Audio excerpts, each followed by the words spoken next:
Well, it's the moment I've been waiting for. I don't know if it's the moment you've been waiting for, but well, there's like a fast forward to the end of this video, the moment where the oil line's replaced, but at least we're at the moment where we're starting this. Car's been sitting a couple weeks. I just have not had any time to work on it. And so as you saw from the last video, we pulled the oil lines out of the parts car, and as far as I can tell, I'm not going to replace the upper line. It looks to be in good shape. I think we will leave it alone. I don't know. I may go ahead and replace it. Yeah. Well, I'll think about it. I may go ahead and do both of them. I haven't decided yet, but we're not there yet. We have got to do some work first. I'm going to jack the car up, and we're going to go ahead and get the motor mounts out and the engine shock on this side at least out to get it out of the way, because the oil lines have to come where they have to come out where the engine mount and the shock are. So you're going to undo engine mount and the shock, undo it on the other side, lift the engine up, and you can pull the lines out. And so I'll leave a link right up top right here where the video is on replacing the engine mounts. So if you're looking on how to do this, I'm not going to cover that part of it again. This is a good time to go ahead and replace the mounts if you have not replaced them, or if they need replacing. So take a look at that. That covers the steps, and then I'm going to pick up the oil line part of this after I get the engine mounts out. So I'm not going to cover that. Like I said, that video's up there, up top. Click the little link, start off there if you need to, and then come back to this video for the oil line piece of it. So let me get there, and then we will pick up, and just like that. All right, so we have got the engine lifted up and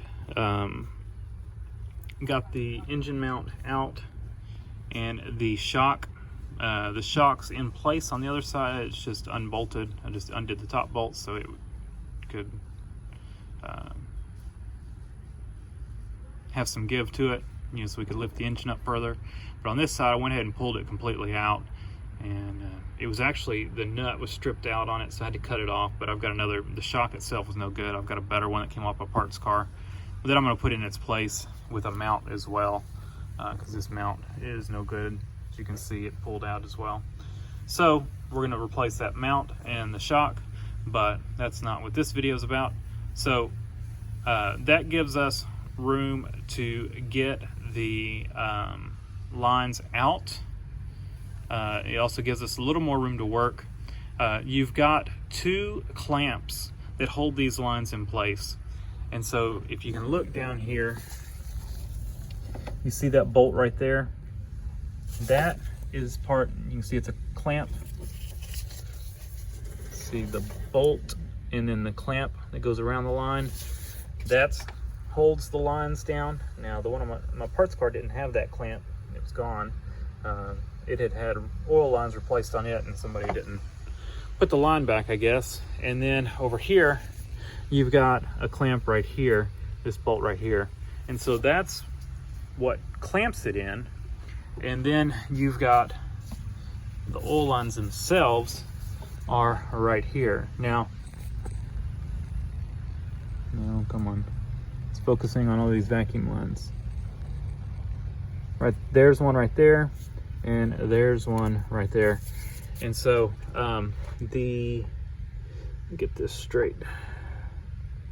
The top one is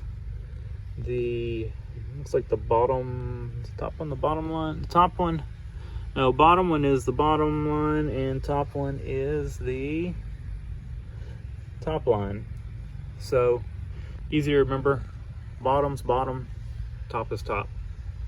So I've been debating whether to replace both of my lines or just one, and I'm still kind of debating that, but I'm kind of leaning towards, if it's not broke, don't mess with it. And my top line is not leaking, and I don't think the parts car one was leaking. They were dry, but I kind of feel like I should leave it alone. I don't know. Haven't decided yet, I guess. I guess I'm still debating that. But then you've got your line here.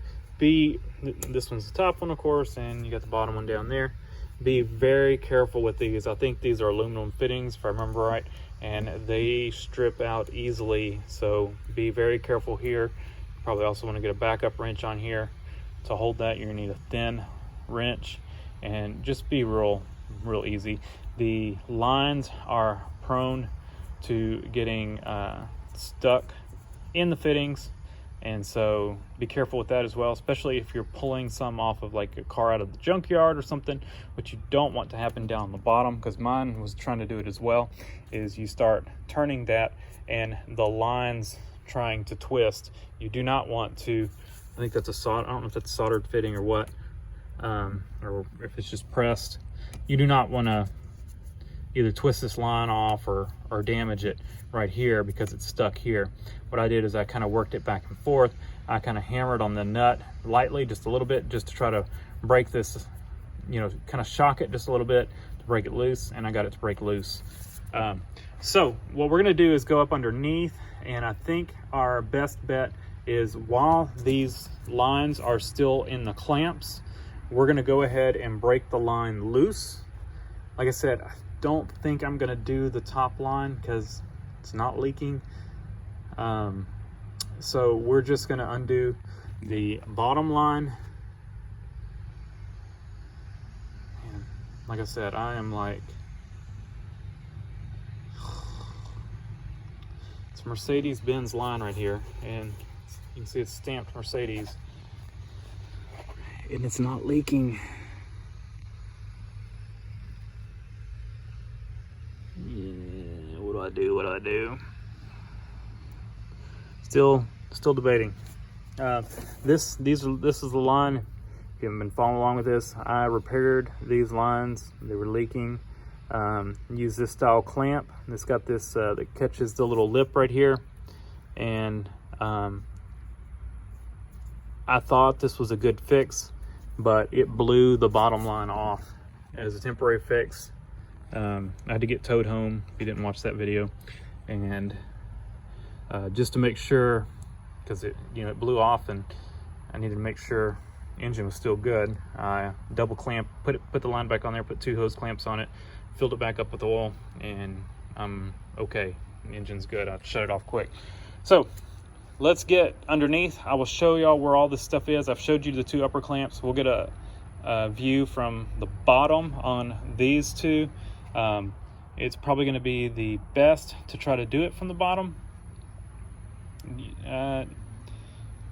Well, I don't know. You might clear these vacuum lines out of the way and get to it from the top. I'm going to try it from the bottom. The parts car did not have a power steering box in it, so I easily pulled my old lines out. And like I said, when you go to undo these lines here, be very careful. I'll show you what size wrench I used. It's a metric, but I use a standard wrench, and because that's the wrench I found that fit it. I probably have a metric that fits it, but this standard wrench fit it just fine. I'm using an 1/16 line, or wrench for the line, and that seems to fit it just fine. We're gonna go up underneath and see if we can get to it from underneath, or see if it's gonna be easier to get to it from above. But like I said, we're gonna leave the lines in their brackets to help hold them when we break the line loose. And here's the oily mess underneath from when this line blew. I did clean it up a little bit, but we're gonna need to clean this up more before we undo this. But as you can see, an 1/16 fits it really well. I'll have to get a wrench on the back side of it, of the oil cooler. That is not leaking, that is just from the oil when the line blew off. And there's those double hose clamps. I drove it from here, from one driveway to another, and just let it run to make sure it was okay. And there's those lines from underneath. So this is a tight fit, but we're gonna work on getting that line loose, and then we will work on the front side of it. The reason I'm doing the back side first is I don't want to be up under here with the front side drizzling oil. I'm gonna have to get a pan to catch it. So we'll work our way from the back forward, and we can put our pan here in the back, and then we can move our pan to the front and make this a little bit easier. And like I said, I'm not gonna mess with the top line because it's not leaking. So I will put that one on the shelf from my parts car, and if my top one starts leaking, we will replace it. Not too bad of a job. Chances are by the time it starts leaking, I'll probably need motor mounts again. So we're gonna go ahead and get that loose. All right, making progress. Got the line broke loose over there, and got this line cleaned up down there and broke loose. So now that they're both loose, I'm gonna go ahead and undo the clamps, and I kind of want to make undoing the this part of the oil line kind of the last step. See if I can kind of wiggle this thing out of here, and because I've got my oil line or my oil pan down there. I could grab another pan. I may end up doing that to put on the front if I need to undo the front as well. But what I was trying to do is just undo it here and kind of see if I can get the line kind of wiggled out some, and then undo over there. This one's going to be a little harder to squeeze out of here because we've got the AC lines to deal with, and it looks like we've kind of might need to let it down a little bit. We've kind of got our motor mount up against that power steering line, which we're gonna have to clear around that, so I can let the engine down a little bit so that we can get that line out of here.